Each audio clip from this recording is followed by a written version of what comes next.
Glands वाला। याद करने को टेबल बनाना था। जी जी जी, तो एक काम करते हैं, ग्लैंड्स का पहले टेबल आप मुझे सुनाओ। हमने कल पीनस का स्ट्रक्चर कर लिया था। मैम जी मैम बेटा, पीनस के स्ट्रक्चर में डॉर्सल और वेंट्रल बता दो, उसमें कंफ्यूजन हो गई थी थोड़ी। ये देखना बेटा, ये ऐसे है पेनिस, इरेक्ट होके वो ऐसे खड़ा हो जाता है पेनिस। जब इरेक्ट होता है ना, Yes, स्टिफ ma'am. होता है, वो ऐसे खड़ा हो जाता है सीधा बॉडी के साथ लगा हुआ। तो ऊपर वाली साइड तुम्हें मैं एक बात समझाऊं, तुम डॉर्सल वेंट्रल में कभी कंफ्यूज नहीं होगे। जब भी कोई ऑर्गेनिज्म, जैसे तुम हो, तुम 4 पाँव पे चलने लग जाओ, समझ गए? जैसे Yes, ma'am. बच्चा रिड़ता है ना, क्रॉल करता है ना बच्चा, वैसे Yes, अगर ma'am. तुम करो तो तुम्हारी जो साइड नीचे आएगी वो वेंट्रल है। अब पेनिस ऐसे लगा हुआ है बॉडी से, ये मेन बॉडी के साथ ये पेनिस ऐसे लगा है, तो इसकी जो साइड नीचे है वो वेंट्रल, जो ऊपर है वो डॉर्सल। Okay, ma'am. समझ गई? ऊपर दो कॉर्पस ऐसे, मैं ये मार्कर से दिखाया था तुम्हें, ये देखो, ये पेनिस है, erect penis, let it be. ये ऊपर वाले दो हैं, कॉर्पोरा कैवर्नोसा, और ये Cavernosa. नीचे वाला जो कॉलम है, ये ऐसे नीचे वाला, दिस इज स्पॉन्जियोसम। ये तीसरा दिख रहा है नीचे, Yes, ma'am. और यूरिथ्रा इसके नीचे नीचे से चला जाता है। आगे आके यही डायलेट होता है और बनता है glans penis. Glands. Please. Glans penis is covered by a loose fold of skin and that is called Foreskin. Skin या पैप्यूस। कहते हैं। और देखो, अगर आपसे मैं पूछती हूँ मेल एक्सटर्नल जेनिटेलिया क्या है, तो आप क्या बोलेंगे? Penis. और penis is made up of special tissue, और वो टिश्यू कौन सा होता है बताओ मुझे? Tactile tissue. Erectile tissue. ये तुम्हारी क्लास ही थी ना, देखो जरा फोल्डर तुम्हारा ये ना, Yes. Yes, ma'am. Last line यही लिखी थी ना। एंटी इम्पोर्टेंट ड्रग का नाम हमने बताया था आपको, Viagra. Viagra. इम्पोर्टेंसी स्टेरिलिटी नहीं है, ये बताया था मैंने आपको। Yes, Impotency is Yes, not ma'am. sterility, but sterility could be because of Impotency. impotency होता है कि पेशेंट इरेक्शन मेंटेन नहीं कर पाता, उसका कोई भी कारण हो सकता है। और अगर हमें जैसे हमारे पास कोई कपल आता है, एनसीईआरटी डिफाइन करती है कि अगर 2 साल की नेचुरल सेक्सुअल कोहैबिटेशन के बाद भी किसी कपल के कोई बेबी नहीं होता, तो हम उसे क्या कहते हैं? Sterile couple. Sterile. तो अब आपके पास कोई कपल आता है, वो स्टेराइल है, तो उस स्टेरिलिटी का कारण मेल की इम्पोर्टेंसी हो सकती है। पर क्या इम्पोर्टेंट स्टेराइल ही है, वो कभी बच्चा पैदा ही नहीं कर सकता? ये स्टेटमेंट गलत है, समझ गए ना? Yes, अब ma'am. आजकल तो अपने पास ये भी टेक्निक है कि हम सीमन कलेक्ट करें और उसकी वाइफ के वजाइना में आर्टिफिशियली इंट्रोड्यूस कर दें, या हम उसको ड्रग दे के, या हम उसे काउंसल करके, या हम उसको किसी भी तरह से उसकी इम्पोर्टेंसी भी खत्म कर सकते हैं, डिपेंड कर। अरे अरे अरे, बताओ, बात समझ आई? Yes, ma'am. अच्छा, डॉर्सल वेंट्रल में किसी को कोई प्रॉब्लम? No ma'am. अब क्वेश्चन है, आपने पहले आपका टेस्ट होगा, फिर आगे बढ़ेंगे। पेनिस में 3 कॉलम्स ऑफ इरेक्टाइल टिश्यू हैं, उनके नाम बताओ। Corpus, corpora cavernosa, and corpora spongiosum. Part of the urethra which carries only urine. Urinary urethra. Urinary urethra. Okay, you tell me the path of sperm transport in males. Seminiferous tubules to the tubuli recti and retrotestis, vasa efferentia, vasa efferentia to epididymis, epididymis to vas deferens, vas deferens to urinary genital duct. And if I say in males and then to females, अब इसे complete करो। Right, मेरा question है path of Vagina. अच्छा, सबसे पहले तुमने बोला स्पर्म बने कहाँ? Seminiferous tubules. वहां से कहाँ चला गया? Tubuli recti. फिर Retrotestis. फिर Vasa efferentia. फिर Epididymis. इसे तो एपिडिडाइमिस है 6 सेंटीमीटर की। 6 मीटर की। 6 मीटर। Vas deferens. फिर Ejaculatory duct. 2 मीटर की इजैकुलेटरी डक्ट है। 2 सेंटीमीटर। 2 centimeter. टेस्टिस भी तो बहुत बड़े हैं, 4 से 5 मीटर और 2 से 3 मीटर्स। Ma'am, centimeter. सेंटीमीटर। आज जागी जागी हो रही है, आज नीना नहीं करे मेरे बच्चे। अब देन टू फीमेल्स, फीमेल में कहाँ डिपॉजिट होते हैं? Vagina. China. वजाइना से कहाँ जाएंगे? Cervix. Uterus. ठीक है, सर्विक्स और बेटर है, अगर तुम्हें पता है तो लो, बिल्कुल सही है। पहले सर्विक्स में ऊपर जाएंगे, फिर यूट्रस में जाएंगे, फिर कहाँ जाएंगे? fallopian tube. और फर्टिलाइजेशन आके फ्लोपियन ट्यूब्स में होती है। इस तरह से स्पर्म का रूट रहता है। फीमेल में अगर डिपॉजिट हो जाए तो वजाइना से ऊपर की तरफ जाने लग जाते हैं और फ्लोपियन ट्यूब्स तक पहुंच जाते हैं। समझ आया? Yes, ma'am. आज हमने बहुत सारा इम्पोर्टेंट पॉइंट्स पढ़ने, बहुत ही सारे। और तुम्हारा छुट्टियों का शेड्यूल बता दूं? Yes, ma'am. तुम्हें बता दिया किसी ने? No, ma'am. ma'am. अच्छा, फिर सुनो, तुम्हारा जो छुट्टियों का शेड्यूल आया है वो है, कल की छुट्टी है तुम्हारी, कल 19 है। Yes, ma'am. पहले 19 की छुट्टी है, फिर तुम्हारी 23rd की छुट्टी है, 27th की छुट्टी है, 3 दिन क्लासेस होंगी। इसके बाद अभी तो आज 4th हो गए ना, और 28th को आपका पहला टेस्ट है। समझ आ गया? Yes, ma'am. Yes, ma'am. तो अब आपकी 3 छुट्टियां हैं। अब आपको देखना है कि आपको पता ही है छुट्टी वाले दिन ज़्यादा पढ़ाई होती है, तो अपनी छुट्टी वेस्ट नहीं करनी, ठीक है ना?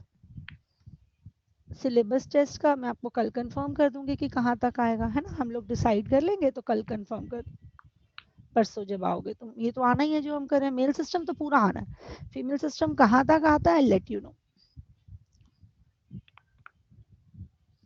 बताओ जी, समझ आ गया? Yes, ma'am. Yes, ma'am. Mail system में आपको पता है we have accessory gland, seminal vesicle, prostate gland, bulbourethral gland, और आपको पता है इन तीनों ग्लैंड्स की स्क्रीशन को मिला के कहते हैं Seminal plasma. और नीट का एक क्वेश्चन ये भी बड़ी बार आता था, सेमिनल प्लाज्मा इज रिच इन, ये लगा लो 2009, 10, 11, 12, 13, इन सालों में इसमें से कोई ना कोई चीज आती रही। Fructose, calcium. हाँ, Prostaglandins. इसमें नहीं, बेसिक अगर मतलब जो लाइन एनसीईआरटी की लिखी हुई है ना, उसमें लिखा हुआ इसमें फ्रक्टोज है, कैल्शियम है और कुछ एंजाइम। अब मैं तुम वो टेबल बना के लाए हो ना घर से? Yes, ma'am. तो इसका मतलब तुम्हें वो याद है। तो अब हम एसेसरी ग्लैंड्स लिखते हैं, और क्योंकि तुमने टेबल बनाया हुआ है तो मुझे देखना, तुम्हें वो टेबल फर्दर याद करवाने में बहुत कम टाइम लगेगा। 3 तरह के एसेसरी ग्लैंड्स हैं, एक होते हैं Seminal vesicles. Prostate gland and bulbourethral. और पता है क्या है, बच्चों को बल्बोयूरेथ्रल का दूसरा नाम ही नहीं याद होता। Cowper's gland. First gland. हाँ, तुम्हें तो हो जाता है, तुम तो ये आम बच्चे थोड़ी हो, तुम खास हो, है ना? हो के नहीं? बोलो। Yes, ma'am. Yes, ma'am. तुमने तो एक मिशन बनाया हुआ है, क्या मिशन है मेरे बच्चों का? Neat cracker. Neat. सिर्फ क्रैक करना। Mission aims. हाँ, मिशन आपका इंडिया के बेस्ट कॉलेजेस में पहुंचना है, और वो भी फर्स्ट अटेम्प्ट में, है ना? Yes, ma'am. मतलब अभी जितनी मेहनत करनी है सब कर ली, उसके बाद एक बार पेपर दे आए तो टेंशन फ्री भी, भाई अपना एडमिशन तो पक्का है, ये कॉन्फिडेंस है ना भी। कॉर्पस ग्लैंड का दूसरा नाम बताओ। Bulbourethral gland. Only unpaired gland is Prostate gland. And अब आपको पता है ये तीनों एसेसरी ग्लैंड हैं, और इन तीनों ग्लैंड्स की सिक्रीशन को मिला के कहते हैं seminal plasma.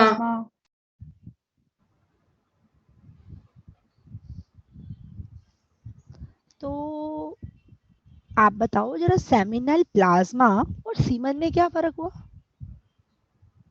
Ma'am sperms.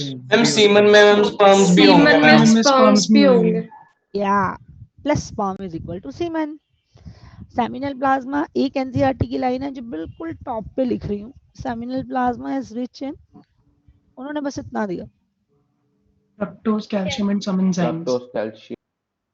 शाबाश। मुझे अपनी ना फोटोएं दिखाते रहा करो, fructose, calcium and certain enzyme. जो जो बच्चा वीडियो ऑन करके बैठ सकता है वो ऑन ही रखेगा।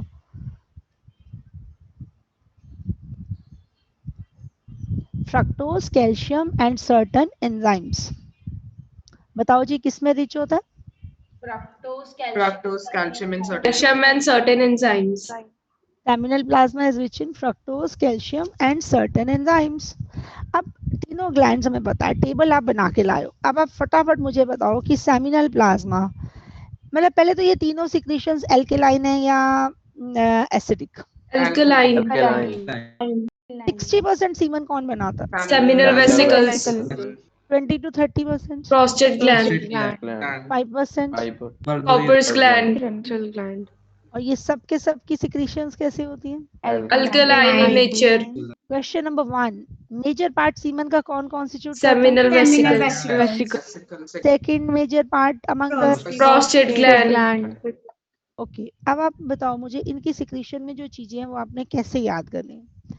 इनमें कुछ स्पर्मेटोजोआ एक्टिवेटिंग सब्सटेंसेस होते हैं, जैसे आपको पता है स्पर्म किस शुगर पे डिपेंडेंट होता है? Fructose. साथ साथ स्पर्म में हमेशा सिट्रेट Citrate. तो फ्रक्टोज है, सिट्रेट है। अब आप हैरान हो जाओगे सुन के, प्रोस्टाग्लैंडिन्स नाम से तो लगता है जैसे प्रोस्टेट ग्लैंड में हो, पर ह्यूमन में ज्यादा प्रोस्टाग्लैंडिन्स कौन बनाता? Seminal vesicles. और बहुत सारे क्लॉटिंग प्रोटीन्स और क्या होते हैं? Clotting proteins. क्या क्या है इसकी सिक्रीशन में? 4 चीजें हैं, बताओ कौन सी? Fructose, citrate, prostaglandins and clotting proteins. CCEF, citrate, then clotting proteins, prostaglandins and fructose. CCPF बोलो जरा। CCPF. अगला वाला क्या बनाता है? अगला भी बनाता है सिट्रेट या सिट्रिक एसिड, एक ही बात है वो तो। इसमें कैल्शियम भी होता है, सीसी फिर आ गया। इसमें फाइब्रोलाइसेंस भी होते हैं, क्या होते हैं? Fibrolysins. और क्लॉटिंग एंजाइम्स। Enzymes. और ये जो होता है ना, ये भी स्पर्म्स को नरिश करता है, स्पर्म्स को एक्टिवेट करता है, स्पर्म्स की मोटिलिटी के लिए भी जरूरी है। बोलो किसके लिए जरूरी है? Sperms की motility. तो फाइब्रोलाइसेंस भी है, मतलब क्लॉट को तोड़ने वाले एंजाइम्स भी हैं। फाइब्रोलाइसेंस मतलब क्लॉट को तोड़ने वाले और क्लॉट को बनाने वाले भी, कैल्शियम भी और सिट्रेट भी। और आपको बता दूं ये स्पर्म की नरिशमेंट के लिए और किसके लिए बताओ मुझे? Motility of sperms. मोटिलिटी के लिए और एक्टिवेशन के लिए, Activation of sperms. सबके लिए चाहिए। फिर अगला तो जो होता है वो अपनी सिक्रीशन कहाँ डिस्चार्ज करता? Membranous spongy urethra. थोड़ी सी डक्ट उसकी लंबी होता तो मेम्ब्रेनस यूरिथ्रा के अराउंड है ना। सिक्रीशन थोड़ी नीचे रिलीज करता है, बताओ किस में रिलीज करता है? Membranous urethra. Sponge. नहीं बेटा, मेम्ब्रेनस यूरिथ्रा के अराउंड है। जैसे मान लीजिए यहाँ पड़ा है तो उसकी डक्ट थोड़ी सी लंबी है, थोड़ा नीचे आ जाएगी ऐसे, तो वो अपनी सिक्रीशन किस में डिस्चार्ज करता है? मेम्ब्रेनस Spinal urethra में। सुनी नहीं रही, वो कॉपर्स ग्लैंड खुद तो मेम्ब्रेनस यूरिथ्रा के अराउंड है, बट वो अपनी सिक्रीशन डायरेक्टली उसकी डक्ट कौन से यूरिथ्रा तक जाती है? Spongy urethra. और इसका काम होता है लुब्रिकेशन, ये बनाता है सिर्फ और सिर्फ म्यूकस। बताओ इसका काम क्या है? Mucus secrete करना। क्या बनाता है ये? म्यूकस बनाता है। अब आप इनकी बस पोजीशन बता दो मुझे। बताओगे अगर मैं आपसे पूछूं which one is surrounding the urethra? Prostate gland. It is surrounding the part of Urethra. complete urethra या part of urethra? Part of urethra.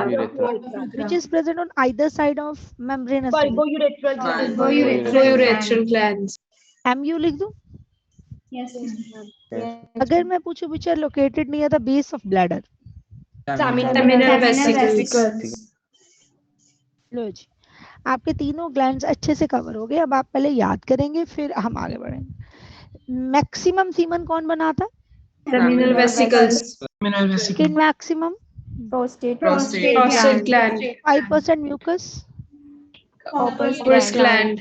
अच्छा, fructose, citrate, prostaglandins, clotting protein किस में आ गए? Seminal vesicles.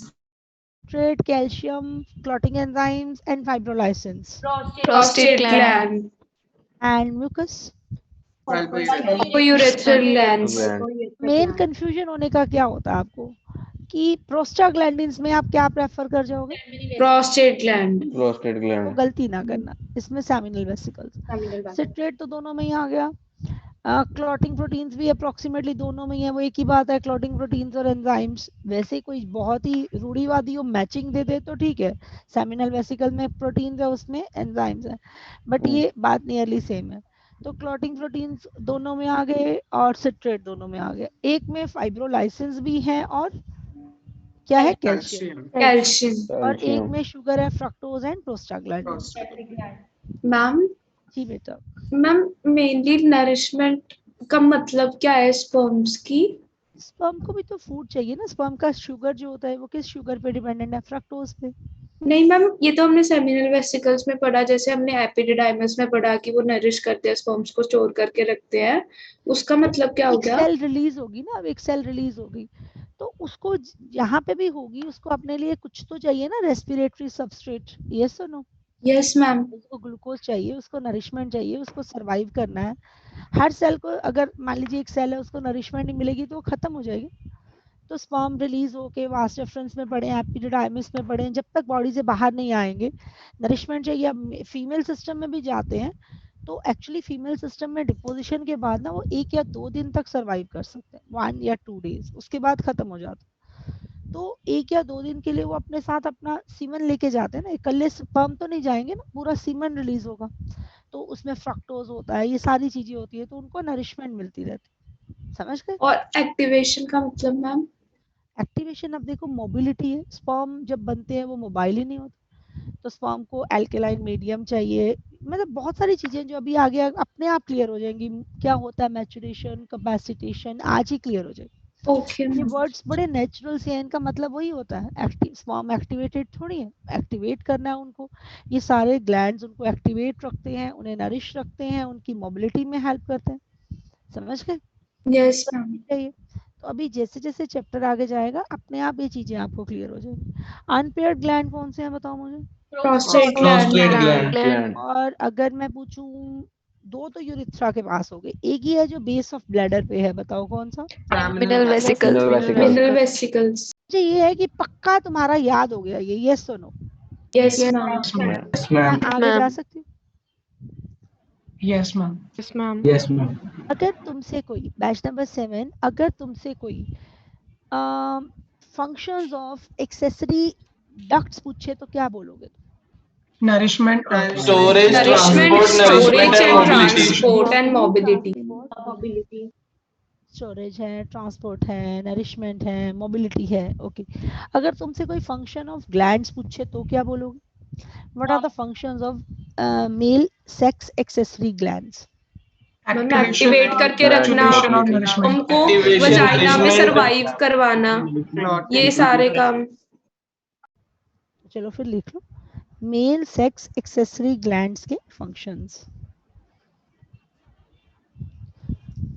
तो मेल सेक्स एक्सेसरी ग्लैंड्स के functions क्या हैं? जो प्रोस्टाग्लैंडिन्स होते हैं ना, they help in the movement of the sperm in the female system, they help in the initial movement of the sperms in female reproductive system.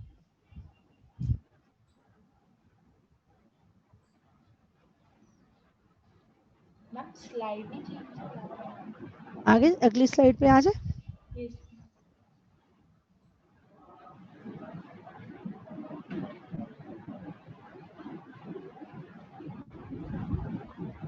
एक एक चीज के फंक्शन को हम ऐसे लिखेंगे भी आपको साथ के साथ ही याद हो जाए, ठीक है ना? करें बेटा? Yes ma'am. तो आपने देखा कि सेमिनल वेसिकल में प्रोस्टाग्लैंडिन्स हैं, है ना? Prostaglandins, yes ma'am. ये प्रोस्टाग्लैंडिन्स जो होते हैं they help in initial movement of the sperms.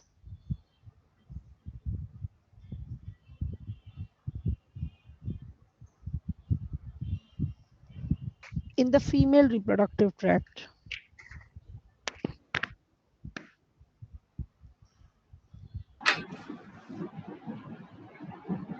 Second point आपको बताती हूँ, जो एल्केलाइन फ्लूइड्स होते हैं ना, they neutralise the acidity of the female system, and that will enhance the mobility and the fertility. जो alkaline nature है of the fluids,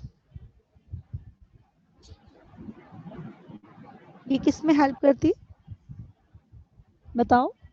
activate रखने में ma'am and neutralising the Neutralizing acidity of female reproductive system. बिल्कुल सही, neutralising the acidity of the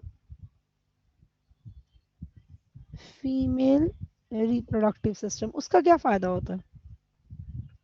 ma'am sperm active रहते हैं, नहीं Teacher नहीं होते तो ma'am. Acidic meet it will enhance the mobility and fertility.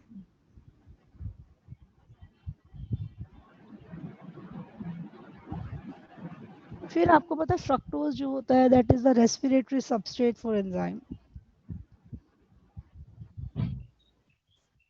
Respiratory substrate तो पढ़ते हो ना, अब आपने पूरा सेल रेस्पिरेशन उसमें पढ़ा था +1 में। नॉर्मली सेल्स के लिए रेस्पिरेटरी सबस्ट्रेट क्या होता है? ग्लूकोज। बट इनके लिए क्या होता है बताओ? फ्रक्टोज। ऐसे फ्रक्टोज फ्रूट शुगर है।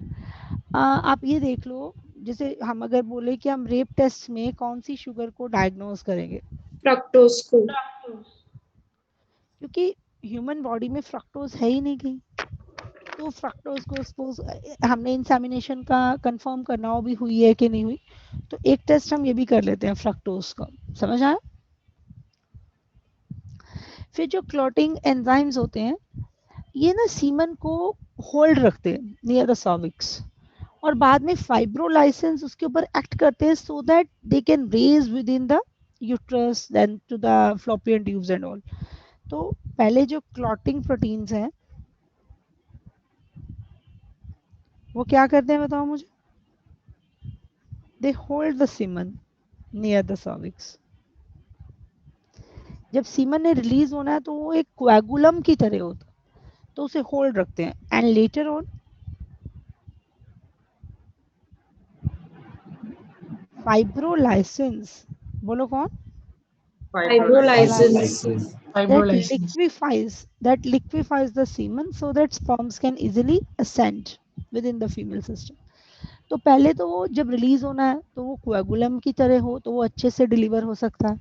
उसके बाद उसके ऊपर फाइब्रोलाइसेंस एक्ट करे और स्पर्म्स एस्पिरेट हो, ऊपर की तरफ सक हो, आराम से फीमेल सिस्टम में मूव कर पाए। तो इसलिए स्पर्म अकेले फीमेल सिस्टम में नहीं जाएंगे, वो अपने साथ इन ग्लैंड्स की सिक्रीशन लेके जाएंगे। प्रोस्टाग्लैंडिन्स होते हैं ना, ये लोकल हार्मोन्स हैं, पढ़ा हुआ आपने पहले भी प्रोस्टाग्लैंडिन्स, याद है? इनकी ओरिजिन एक 20 कार्बन फैटी एसिड से बताई थी मैंने, बताओ कहाँ से? Arachidonic acid. एक्सीलेंट, गौरिश था ये? किसने बोला था? इनकी ओरिजिन एराकिडोनिक एसिड से होती है। ये नॉर्मली हर सेल ही बनाते हैं, बट फिर भी आपसे पूछा जाए कि मेन कौन बना रहा है अमंग द ग्लैंड्स, तो या कौन बनाता है, तो आप बोलेंगे seminal vesicles.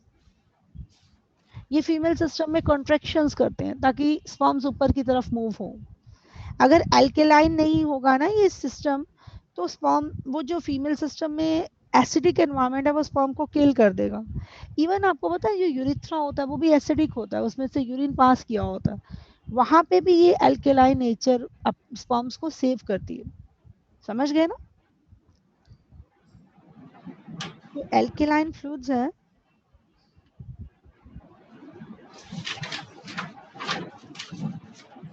they save the sperms within the male urethra.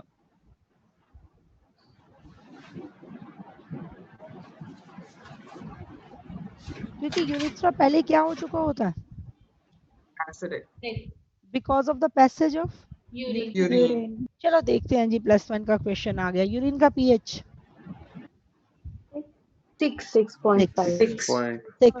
6. Urine का पीएच एनसीईआरटी ने 6 लिखा, तो एसिडिक है। जो बच्चे बाहर से आए हैं, हम कोई भी +1 का क्वेश्चन करते हैं, उनको नहीं आता तो ये उनके लिए है, वो भी याद कर ले। यूरिन का पीएच कितना है? 6। बस, नहीं भूला हुआ था तो याद हो गया। बस घबराना नहीं है। क्या नहीं करना? बोलो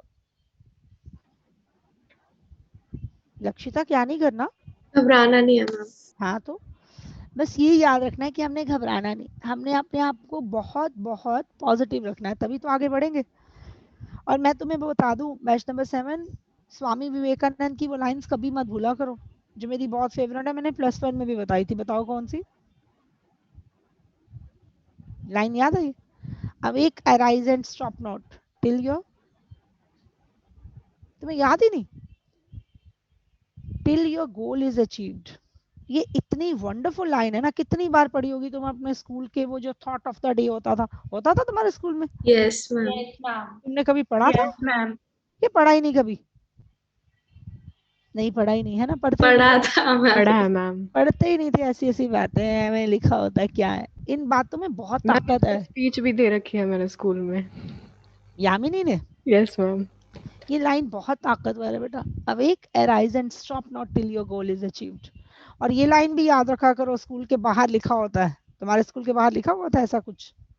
इसका क्या मतलब है? I can and I will, पता है इसका मतलब क्या है? इन 4 अक्षरों में बहुत ताकत है, बताओ क्या मतलब है इसका? मैं कर सकता हूँ और मैं कर सकता करूंगा। हूँ और मैं करूंगा। हमेशा जब भी कोई चीज मुश्किल लगे ना, फिजिक्स आ गई, अटक गई कुछ, जोलॉजी तो लगेगी नहीं मुश्किल भाई, ये कोई भी चीज मुश्किल लगे, टेस्ट लग रहा है, तो ये 2 अक्षर बोलो क्या? I can, I will. I can and I will. पढ़ने का मकसद होना चाहिए, तो चीजें थोड़ी भूलती है।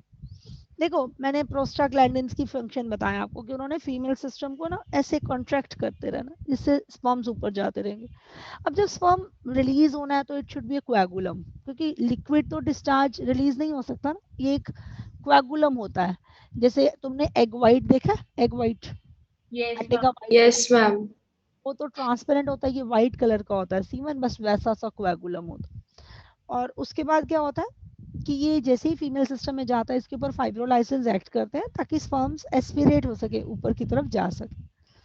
इसमें शुगर होती है, फ्रक्टोज।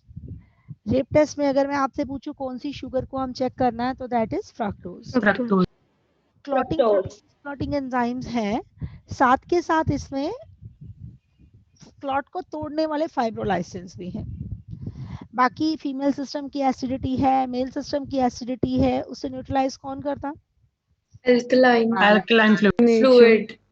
सीमन बनाने में मैक्सिमम कंट्रीब्यूशन किस ग्लैंड का है? Seminal vesicles. Seminal vesicles. Endins are produced by which gland? Seminal seminal vesicles. Vesicle. Name the local hormones which have their origin from arachidonic acid. Prostaglandins. Prostaglandins. By chance तुम्हें matching आ जाए, वैसे नहीं आना चाहिए, it's a bad question, but by chance आ जाता है।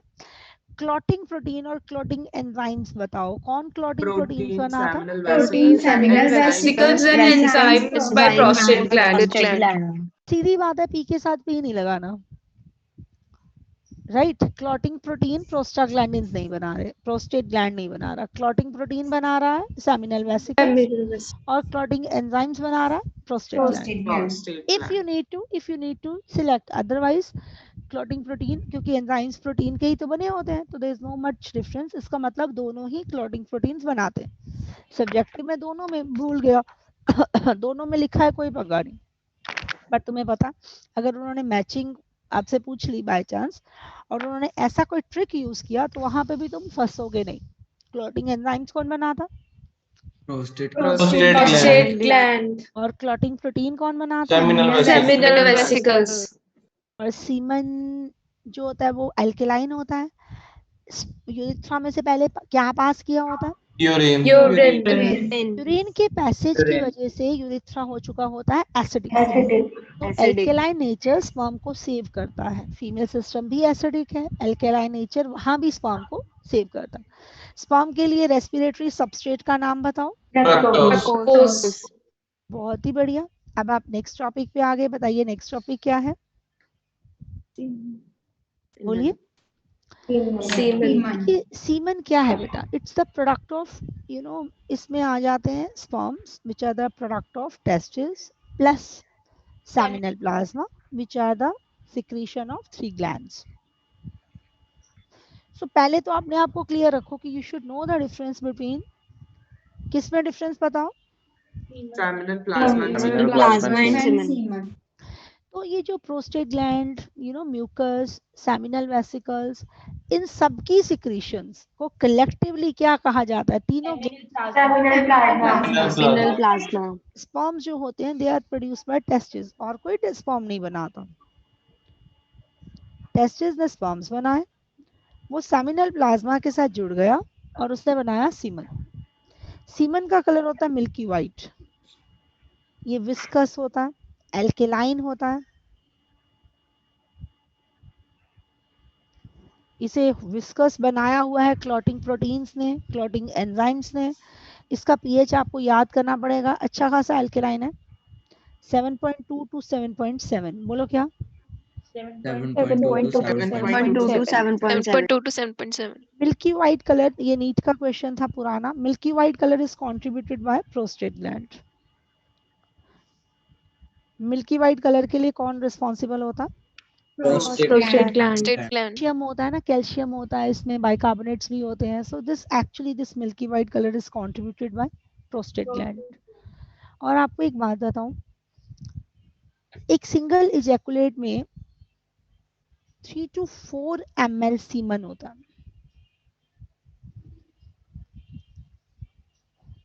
बताओ कितने ml सीमन? 3 to 4 ml. और पार्टिसिपेशन सभी के आंसर चाहिए। 3 to 4 ml सीमन, बताओ कितने ml? 3 to 4 ml semen. 4 semen. ml semen. और आप हैरान हो जाओगे, इसमें approximately 200 to 300. 200 to 300 200 to pounds. 300 number 200 million sperms. कितने स्पर्म्स बेटा? 200 to 300 million sperms. देखो, life span of the human sperms after ejaculation 4 days. 24 to 48 hours. 1 to 2 day after ejaculation in the female system. ये NEET का question था बेटा, और question बताऊं तुम हैरान हो जाओगे। It can survive for 24 hours लिखा हुआ था, और वो स्टेटमेंट गलत थी, क्योंकि it can survive for 24 hours to 48 hours. सिर्फ ये ऑप्शन थी कि फीमेल सिस्टम में स्पर्म डिपॉजिट होने के बाद 1 डे सर्वाइव करता है, उन्होंने उसे गलत माना था, क्योंकि 1 से 2 डे तक करता है। और आपको एक बात बताऊं, if a person has sperm count less than 20 million तो स्टेराइल है, फिजियोलॉजिकली स्टेराइल है। A person with sperm count less than 20 million is physiologically sterile.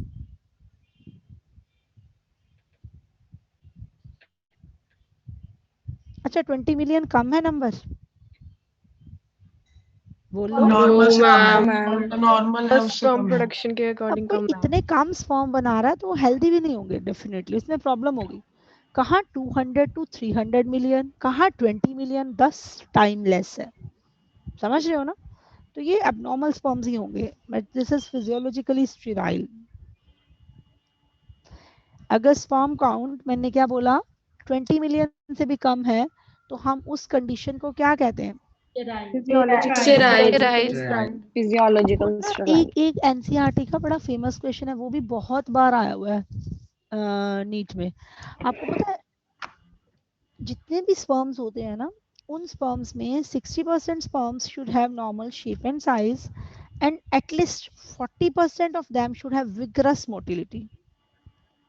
आपको मेरी बात समझ आई कि नॉर्मल फर्टिलिटी के लिए at least 60% of the sperm ejaculate में जो है उनका नॉर्मल शेप एंड साइज चाहिए, and at least 40% should have vigorous motility. समझ आया? मैम यहाँ बिगेस्ट मोटिलिटी का क्या मतलब होगा? विगरस मतलब अच्छा खासा मूव करते हो। पहले आप ये लिखो, फिर मैं अगले पेज पे चलती हूँ, आपको ये भी बताती हूँ जो मैंने अभी बोला। सीमन और सेमिनल प्लाज्मा और उसमें डिफरेंस क्लियर हो गया आपको? Yes ma'am. Yes, ma'am. Yes, ma'am.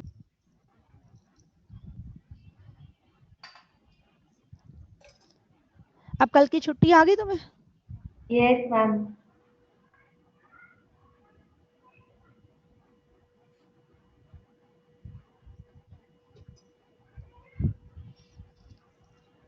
तो कल आप असाइनमेंट आरपीएस कर सकते हैं। आज हम फर्स्ट पेज भी पढ़ लेंगे सारा, हमने छोड़ा हुआ था ना। तो मेल सिस्टम कंप्लीट हो जाएगा, आज हमारा फर्स्ट पेज कंप्लीट हो जाएगा।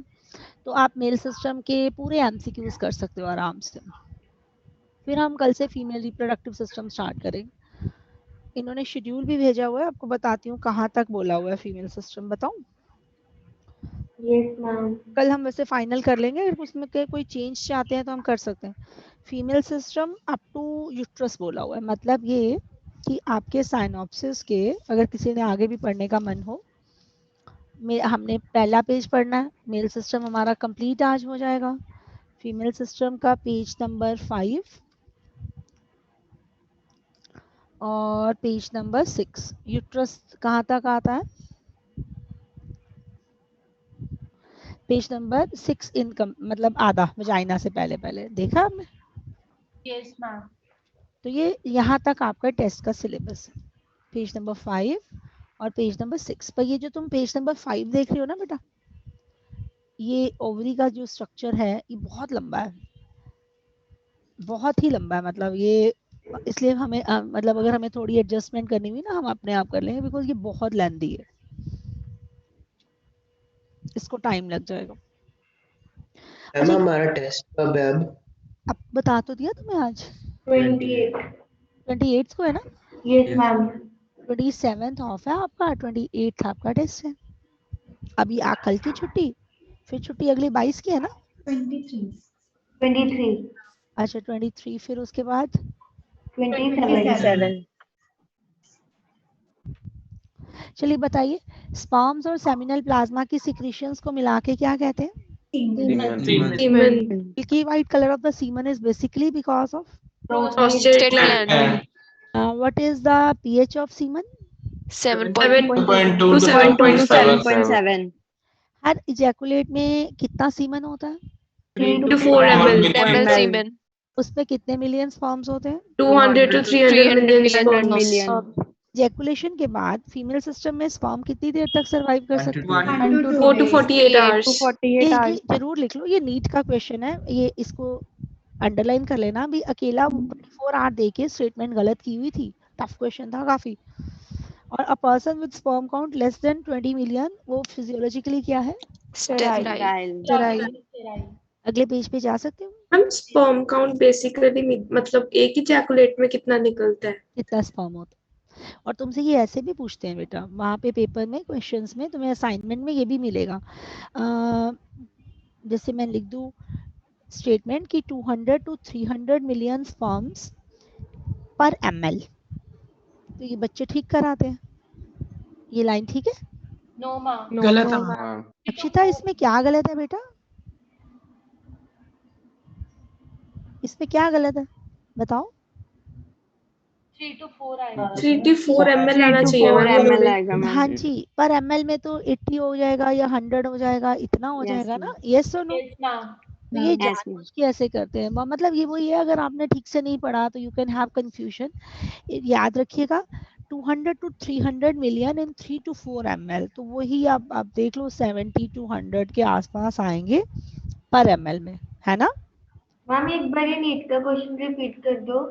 नीट का क्वेश्चन था बेटा, which of the following statement is correct. उसमें चारों स्टेटमेंट्स बहुत तगड़ी थी, तो बाकी तो 3 आपने पढ़ी नहीं हुई। एक स्टेटमेंट थी कि after ejaculation a sperm can survive for 24 hours in the female system, and that was a wrong statement, क्योंकि it can survive for 24 to 48 hours.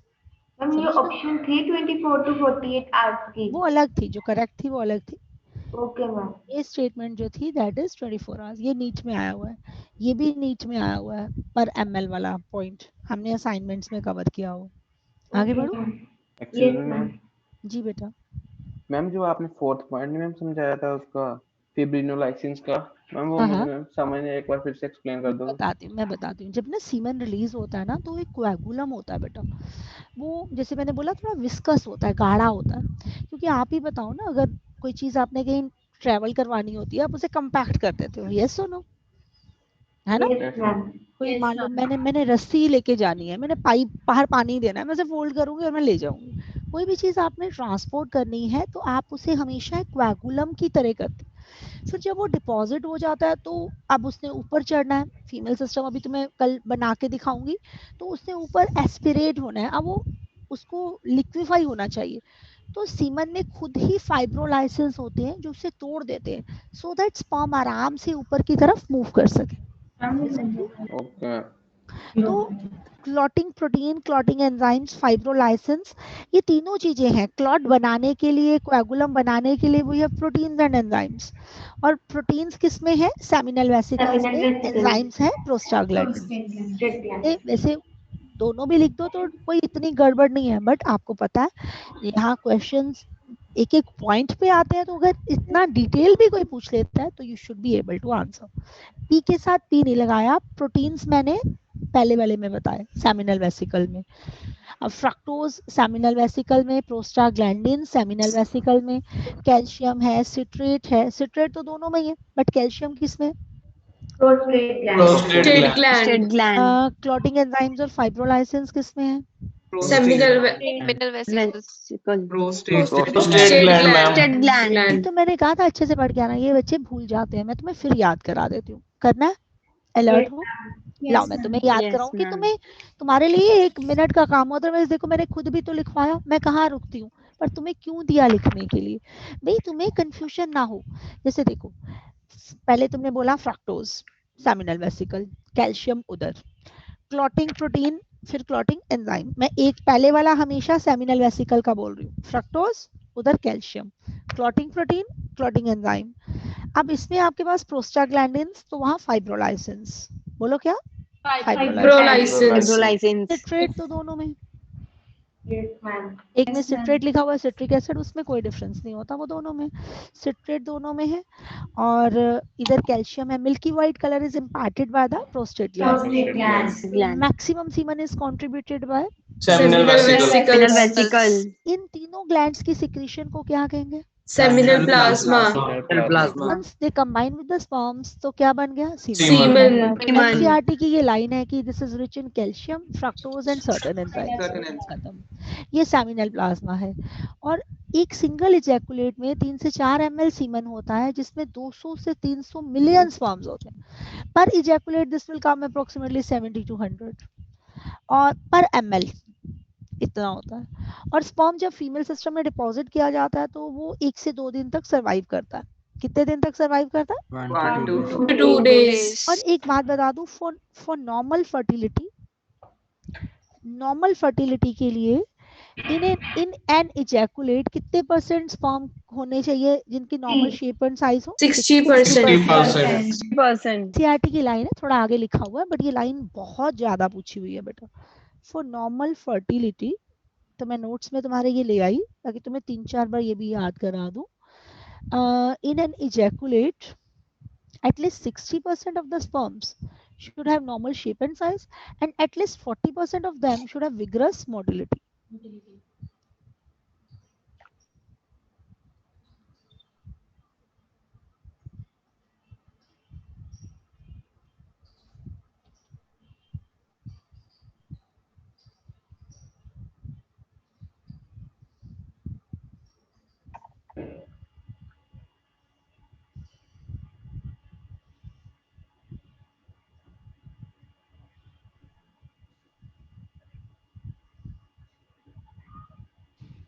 देखो बच्चा पूछता, मैम अगर सारे ही ठीक हो तो बहुत अच्छा, बट अगर कुछ प्रॉब्लम भी है तो 60% स्पर्म में होनी चाहिए normal shape and size, and at least 40% of them should have vigorous motility.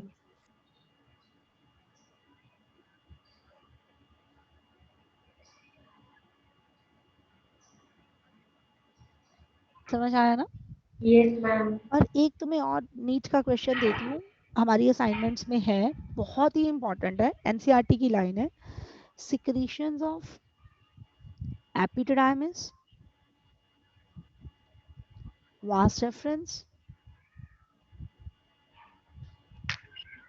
seminal vesicles, prostate glands, they are very essential for maturation and motility of sperms.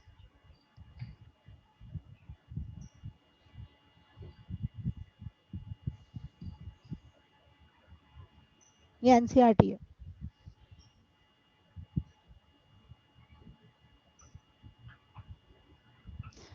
चार चीजों की सिक्रीशन मैंने बताया, 2 ग्लैंड्स और 2 duct. Seminal vesicle, prostate gland, vas deferens, epididymis. This is essential for, बताओ किसके लिए? Motility. Maturation. Maturation.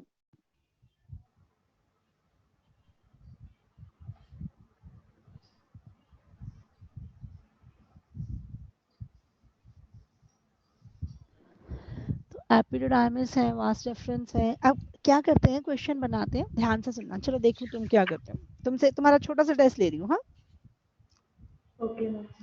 Which of the following, question है, ducts are responsible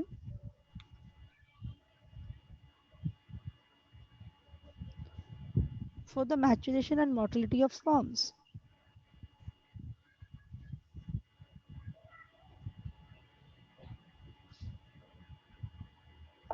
देखा क्या किया इन्होंने? Yes, ma'am. Yes, ma'am. Yes, चारों ma'am. डाल दिए, A, B, C, D। Answer क्या होगा? Epididymis and vas deferens. Apid- चारों डाल दिए, ऑल ऑफ दीज भी दे दिया। Epididymis, vas deference, vas deferens. Seminal vesicle, prostate gland. बच्चे ने तो याद किया हुआ चारों, बट इन्होंने क्या चालाकी की? डाल दिया Duct बोल दिया. मैम यस, तो फिर आंसर क्या होगा? Epididymis. Epididymis and vas vast Vas deferens. Vas deferens. और deferens. अगर यहाँ डक्ट्स की जगह ग्लैंड्स होता तो आंसर क्या होगा? Seminal vesicle and Seminal prostate gland. vesicles and Seminal prostate vesicle and gland. prostate gland. ऐसा कुछ नहीं होता, विच ऑफ द फॉलोइंग, तो ऑल ऑफ दीज। Yes, ठीक है ma'am. ना? Yes, ma'am. Yes, ma'am. तो याद रखिएगा, ये इस तरह से ट्रिक्स करते हैं। वैसे ये चारों की सिक्रीशन ही मोटिलिटी के लिए चाहिए होती है। एपिडिडाइमिस में शुरू हो जाती है मोटिलिटी, वास डेफरेंस भी कंट्रीब्यूट करती है, आगे प्रोस्टेट ग्लैंड भी करते हैं, सेमिनल वेसिकल भी करते हैं। एक्चुअली बेटा तुम पूछ रहे थे ना मैचुरेशन क्या होता है, स्पर्म के रिलेशन में कई सारी टर्म्स हैं, वो भी बताती हूँ। जैसे कि मैच्योर होना मतलब उसकी मोबिलिटी अटेन करना, तो आगे लिख के दूंगी, but is maturation of sperm, but is capacitation of sperm, दोनों में क्या डिफरेंस होता है वो बताती हूँ। पहले आप बताओ, यहाँ तक क्लियर हो गया? Yes, ma'am. Yes, Yes, ma'am. ma'am. Normal fertility के लिए इजैकुलेट के एटलीस्ट मिनिमम कितने परसेंट स्पर्म की नॉर्मल शेप एंड साइज चाहिए? 60%. And और उनमें से भी कितने परसेंट की विगरस मोटिलिटी चाहिए? 40%. 40%. फिर से बताओ, बोलो। 60% normal shape and size and 40% of vigorous mobility. 40% उनमें से जो 60% नॉर्मल ठीक है, उनमें से कम 40% तेज मूव कर सकें, they should have vigorous mobility. चार चीजें बताओ जिनकी सिक्रीशंस बहुत इंपॉर्टेंट है स्पर्म की मोटिलिटी के लिए। Epididymis, vas deferens, seminal vesicle and prostate gland. Vesicle. Epididymis, vas deferens, seminal vesicle and prostate gland. Prostate ducts आ गई तो Epididymis and vas Epididymis deferens. and vas semen में कितना स्पर्म सीमन में कितने स्पर्म्स होते हैं? 200 to 300 million billion. per 3 to 4 ml of ejaculate. तो ध्यान रखिएगा, पर 3 to 4 ml लिखा है या पर ml लिखा है? सीमन का पीएच बताओ। 7.2 to 7.7.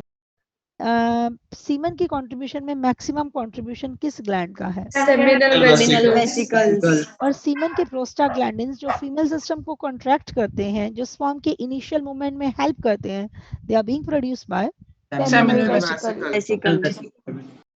Okay, done. कोई डाउट यहाँ तक? No. No, ma'am. आगे बढ़ सकती हूँ? Yes, ma'am. नेक्स्ट पेज पे जाऊँ? Yes, ma'am. श्योर? किसी को कोई स्लाइड देखनी हो, पीछे कुछ रह गया हो? No, ma'am. अब आपने पहले मेरे साथ मेल सिस्टम के डिसऑर्डर्स पढ़ने हैं, पर वो कुछ टर्म्स देना चाहती थी मैं तुम्हें। ओके, तो लो ये टर्म देखो जो वो लक्षिता ने पूछा था ना। देयर आर फ्यू टर्म्स, जैसे maturation of sperm, then is the capacitation of sperm, then is the decapacitation of sperm. So what is the meaning of these terms? This is definitely going to help you. क्या मतलब होता है इनका? ability of the sperms to move is called maturation.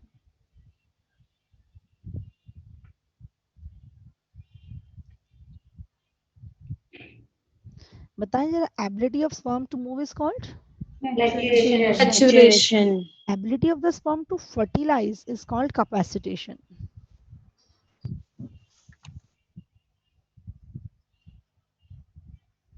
Sperm की fertilise करने की ability को capacitation कहते हैं.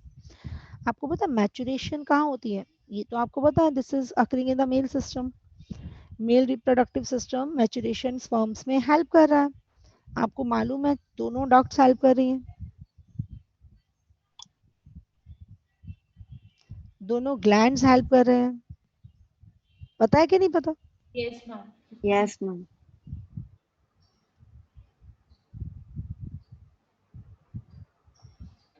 शाबाश. अब कैपेसिटेशन कहाँ होगा? कैपेसिटेशन होगा फीमेल रिप्रोडक्टिव सिस्टम में. बताओ, it happens in, it occurs in Female reproductive system. बेटा जब वो फीमेल रिप्रोडक्टिव सिस्टम में आता है ना, तो स्पर्म्स का कैपेसिटेशन होता है. And decapacitation is, you know, this is deposition of cholesterol, yeah, even glycoproteins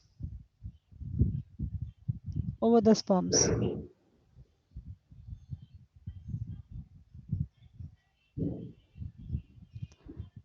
This is actually coating of sperms. It occurs in the male reproductive system.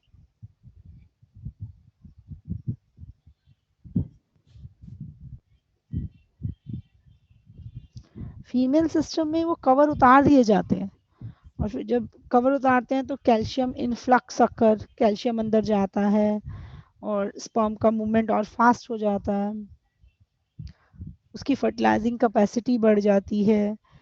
तो जैसे होता है ना, मान लो आपने शीशे के गिलास है, वो आपने ट्रांसपोर्ट करने हैं, आप उन्हें किस में रैप करोगे? पेपर में या बबल पे रैप में करोगे कि नहीं करोगे? बताओ मुझे. Yes, ma'am. कोई शीशे का गिलास आप ऐसे ही रख दो, आपने कभी घर शिफ्ट किया हो, कभी आपने देखा हो कि ऐसे ही रख दो तो वो तो ट्रांसपोर्टेशन में चूरा चूर हो जाएगा, टूट जाएगा. ये सुनो. Yes, ma'am. होता है ना, कभी आप लोगों ने कभी की शिफ्टिंग की? Yes, ma'am. Yes, Yes, ma'am. ma'am. होता है ना, अगर ट्रक में सामान जाना है, कांच का सामान है, टीवी है, तो आप उसे बड़े अच्छे से पैक करके रखते हो. आपको पता है अभी ये तो रास्ते में टूट फूट जाएगा. यस, सिंपल है. जिसने नहीं भी की होगी, आई थिंक उसकी इतनी जनरल अंडरस्टैंडिंग है. बताओ, मानते हो? Yes, ma'am. Yes, ma'am. अब Yes, स्पर्म ma'am. ने ट्रांसपोर्ट होना है तो मेल सिस्टम उसके बाहर कोटिंग सब्सटेंसेस चढ़ा देता है, जैसे कि कोलेस्ट्रॉल, ग्लाइकोप्रोटीन्स वगैरह, उसको कवर करके भेजता है, ताकि उसको डीकैपेसिटेशन कहते हैं. वो मेल सिस्टम में ही होता है. जब वो फीमेल सिस्टम में जाता है तो वो सारी कोटिंग्स उतर जाती हैं, ताकि उनकी फर्टिलाइजिंग कैपेसिटी बढ़ जाए. उतारने के, उन कवर्स को उतारने के प्रोसेस को कैपेसिटेशन कहते हैं, और उन्हीं कवर्स को चढ़ाने के प्रोसेस को क्या कहते हैं? Reverse of that. Decapacitation. तो मैचुरेशन, डीकैपेसिटेशन मेल सिस्टम में होता है, but capacitation occur in the Female system. Yes. वो कैल्शियम फ्लक्स बताना एक बार. कैपेसिटेशन को 5 to 6 आवर्स लग जाते हैं. कितने घंटे लगते हैं इसको? 5 to 6 आवर्स. इसके लिए ऑप्टिमम टेम्परेचर चाहिए, इसके लिए कैल्शियम चाहिए. इसमें फीमेल सिस्टम हेल्प करता है पूरा कैपेसिटेशन को. 5 to 6 आवर्स, 5 से 6 घंटे लगते हैं कैपेसिटेशन में. जी, कुछ कह रहा था कोई बच्चा? मैंने कहा कैल्शियम फ्लक्स बताना एक बार. जब वो कवर्स उतर जाते हैं ना बेटा, Yes, तो ma'am. स्पर्म के अंदर कैल्शियम चला जाता है. Okay, ma'am. उसकी स्पीड वगैरह बढ़ जाती है, ताकि वो फर्टिलाइज करने की एबिलिटी अटेन कर सके. Okay, ma'am. Ability of the sperm to move is called maturation. Ability of the sperm to fertilize is called capacitation. Calcium, जो cholesterol and glycoproteins, when they are deposited on the surface of sperm, this is called decapacitation, and once they are removed, this is called capacitation. Capacitation कहाँ होता है sperm का? Female Reproductive system. Reproductive system. और डीकैपेसिटेशन कहाँ होता है sperm का? Male Reproductive system. मेरे बच्चों को कुछ समझ आया कि नहीं आया? Yes, ma'am. Yes, ma'am. अगर बाय चांस आज हमें मेल सिस्टम कंप्लीट हो जाता है, पहला पेज पढ़ने का टाइम नहीं मिलता, तो परसों मुझे आते ही याद कराना, पहले अपना वो भार खत्म करेंगे फिर फीमेल सिस्टम पे जाएंगे, ठीक है ना? Okay, ma'am. अब हमने पढ़ना है कि what are the disorders of male system. ज्यादातर हम पढ़ ही चुके हैं, थोड़े बहुत हैं 2-3 पॉइंट्स, वो भी आपको बता दूं। मैम जी मैम, ये आपने 5 to 6 आवर्स क्या बताया? कैपेसिटेशन को 5 से 6 घंटे लगते हैं बेटा फीमेल सिस्टम में ना, इट टेक्स 5 to 6 आवर्स। समझ आया? Yes ma'am. अच्छा, आप में से कोई बता सकता है क्या होता है मैचुरेशन, क्या होता है capacitation? Ma'am anybody in the class? Ma'am. कौन सुनाएगा? देखिए किस किस की वीडियो ऑन है। शाबाश, हैं बच्चे बहुत अच्छे, प्राउड ऑफ यू। बस ये 5-6 बच्चे हैं। ओके चलो, कौन बताएगा? गौरीश बता जी, क्या होता है सारा? मैम मैचुरेशन होता है ability of sperms to move होता है, जो कैपेसिटेशन होता है वो होता है कि जो स्पर्म्स है वो फर्टिलाइज कर सकते हैं, जो डिकैपिटेशन होता है वो डिपोजिशन ऑफ कोलेस्ट्रॉल ग्लाइकोप्रोटीन्स की वजह से होता है, वो फर्टिलाइज अभी नहीं कर सकते होते, बाद में वो उनके अंदर एबिलिटी आ जाती है फर्टिलाइज करने। शाबाश। अच्छा गौरीश बता, तो कितने घंटे पढ़ता है रोज? मैम क्लासेस के बाद। क्लासेस के बाद? जब भी पढ़ना है ना, क्लास की पढ़ाई को नहीं मानना no no no ma'am, 8 to 9 है आवर्स डेली। Yes ma'am. बेटे सुन लिया आप सबने? लक्षिता सुन लिया? Yes, ma'am. कितने घंटे पढ़ना होता है रेगुलर? और ये बच्चा टचवुड बहुत रेगुलर है, बहुत अच्छा कर रहा है, भगवान करे आगे भी अच्छा करे। गौरीश तुझे बहुत ब्लेसिंग्स है बेटा। बट ये 8 से 9 घंटे की सेल्फ स्टडी करना ना, इसका मतलब बच्चा बहुत ब्लेस्ड है, इट्स नॉट इजी। अच्छा, तुमसे में से कितने बच्चे हैं जो नहीं कर पा रहे 8 से 9 घंटे की स्टडी? बताओ मुझे। अक्षिका कितना पढ़ती है बेटा क्लास के बाद? Ma'am me Akshika ma'am 3 to 4 hours 5 hours तक मैम मैक्स। तो देख, कहाँ 3 घंटे, कहाँ 8 से 9, और इसे कंपाइल कर हफ्ते के, देख ले कितना डिफरेंस आ जाएगा। समझ रही है? ऑप्टिमम है ये। मतलब सारे के सारे लोग कि अगर आप मेरे अच्छे बेटे हो तो आपने मुझे कितनी स्टडी देनी है, कितना इनपुट देना है? 8 to 9 देखो ना, और उसके बाद भी तुम्हारे पास बहुत टाइम, 24 घंटे हैं दिन में। 8-9 घंटे तुम पढ़े, 4-5 घंटे तुम्हारे हेलिक्स में लगे, 10 घंटे, 10 में से 8 सो जाओगे, फिर भी 2 घंटे एंटरटेनमेंट के लिए भी मिल गए, बेसिक कामों के लिए मिल गए। यस और नो? किसी एक दिन मेरी तरफ से तुम 6 घंटे पढ़ ले। जब सारा हफ्ता 8 से 9 पढ़ रहे हो ना, किसी एक दिन मेरी तरफ से तुम 6-7 घंटे पढ़ लेना, उस दिन 1-2 घंटे एक्स्ट्रा एंजॉय कर लिया। गौरीश तो करता है ऐसे हफ्ते में किसी एक दिन? कभी कभी यस मैम। अरे यार, वो नहीं करता, वो वैसे बहुत रेगुलर है। तो ये नहीं कि भी जो पढ़ रहा है वो कहीं भी मैं भी छोड़ दूं। मतलब अगर किसी से नहीं पढ़ा जाता तो करना है, बट आपको ये इतनी घंटे की पढ़ाई देनी पड़ेगी। समझ गए? और एक चीज बताऊं, उसी चीज को बार बार पढ़ना होता है बेटा, नहीं तो भूल जाती है। सालों का काम अल्टीमेटली दिनों में कंपाइल करना है। तुम ये ट्रिक समझो, समझ गए ना? What is pre medical test? आपने दोनों चीजें, दोनों साल का लेके जाना है सामान। तो बेसिकली क्या होता है, जब हमने उतने अच्छे से नहीं पढ़ा होता, हमने पढ़ा होता है, तो हम उसे, जब हमारा इकट्ठा टेस्ट आता है, हमारा ये स्कोर नीचे गिरता है। समझ रहे हो? Yes, ma'am. बस ये फर्क है। ये फर्क है एक बच्चे में जो 710 नंबर लेता है और जो 500-400 नंबर लेता है।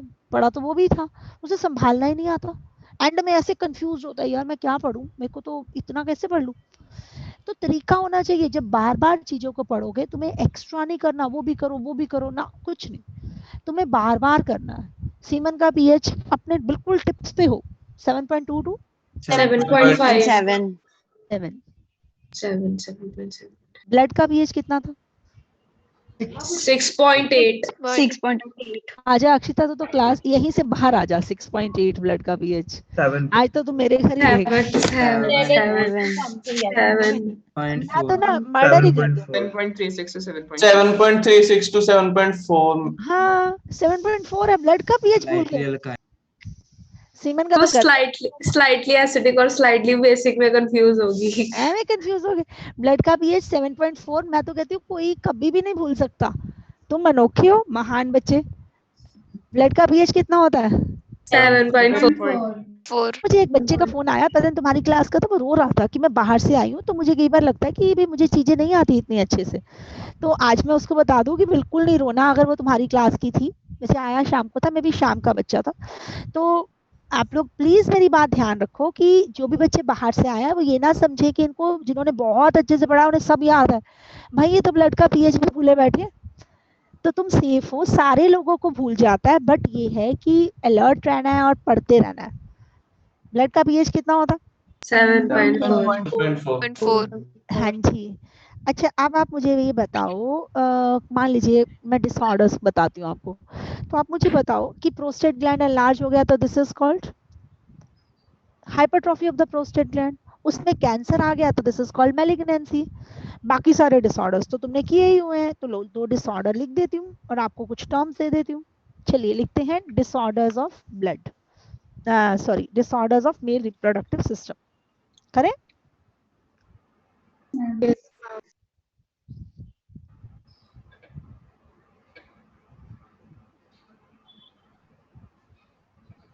सब लोग पहला वाला पेज पढ़ के आएंगे और फीमेल सिस्टम का डायग्राम ड्रॉ करके आएंगे। ये होमवर्क है। फीमेल सिस्टम का ये वाला डायग्राम, ये वाला एनसीईआरटी से ड्रॉ करके आओगे लेबलिंग के साथ, राइट? Okay promise? बेटे अगर डायग्राम की थोड़ी थोड़ी प्रैक्टिस करते रहोगे ना, सब्जेक्टिव में तुम्हें पूरे उसमें टॉप करवा दूंगी, पूरे बोर्ड में। समझ में आ गया? सिर्फ डायग्राम बनाने की कला आती हो, सब्जेक्टिव हमने सारा लिखा हुआ है, एक एक चीज। मैम कौन सा डायग्राम एक बार बताना फिर से? पुत्र फीमेल सिस्टम का डायग्राम, ठीक है? एक ही डायग्राम है फीमेल सिस्टम का, ये वाला। ये चुटकू सा दिख रहा है तुझे, एनसीईआरटी में भी दिख जाएगा, ये जिसपे मेरी फिंगर पॉइंट कर रही है। तो डिसऑर्डर्स में आपने इम्पोर्टेंसी पढ़ लिया था, हर्निया पढ़ लिया था। आज आपको एक टर्म देती हूँ, एजोस्पर्मिया। एजोस्पर्मिया में स्पर्म काउंट काफी कम हो जाता है। बताओ जरा, जब absence of sperm in the semen हो उसे हम एजोस्पर्मिया कहते हैं। अगर कम हो तो उसे हम ओलिगोस्पर्मिया कहते हैं।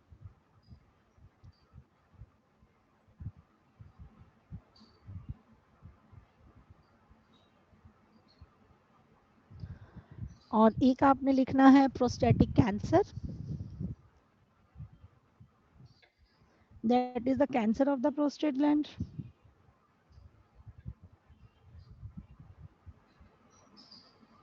कैंसर के लिए वर्ड होता है malignancy. This is the cancer of the prostate gland.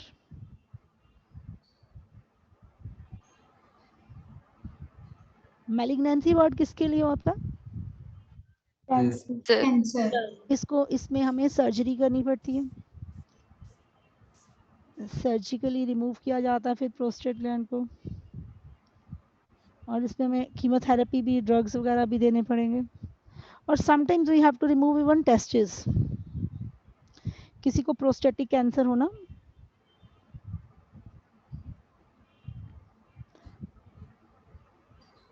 तो हमें कई बार उसके टेस्टिस भी निकालने पड़ते हैं। अब आप बोलोगे ये क्या, ऐसा क्यों? क्योंकि ना जो टेस्टोस्टेरोन होता है ना, वो कैंसर को प्रमोट करता है। मैम ड्रग्स कौन सा यूज किया जाता है? Anti cancer drugs.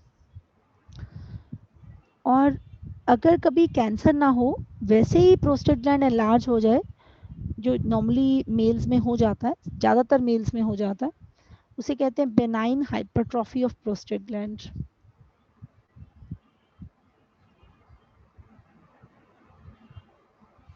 Benign hypertrophy of prostate gland.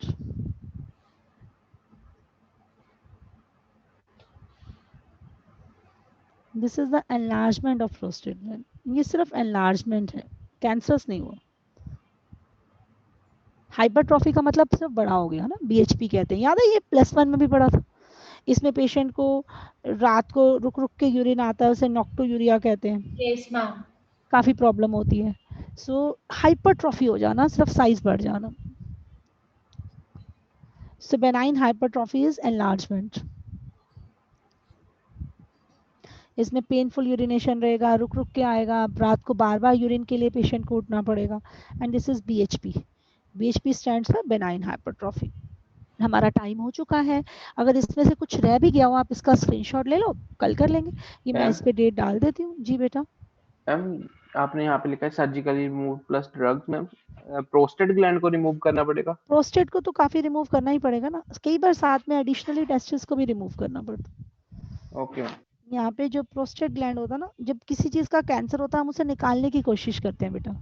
Chemotherapy देते हैं, सर्जरी करते हैं, रेडियोथेरेपी देते हैं, ताकि कैंसर शांत हो जाए। ठीक है, पढ़ाओ। प्रोस्टेट ग्लैंड के एनलार्जमेंट से नॉक्ट्यूरिया कैसे कॉज होता है? बेटा वो यूरिथ्रा को दबा देता है ना। यूरिया, जब रात को पेशेंट यूरिन करने जाएगा, सपोज उसको अर्ज हुई, वो यूरिन पास ही नहीं कर पाएगा, उसका यूरिथ्रा दबा पड़ा, फिर वो बार बार अर्ज कर होती है उसको, तो परेशानी होती। कल एक्सप्लेन करती हूँ दोबारा। ओके बेटा, good luck, bye bye, take care, Thank you, ma'am. Bye Thank you, बच्चे। ma'am. Thank you, ma'am.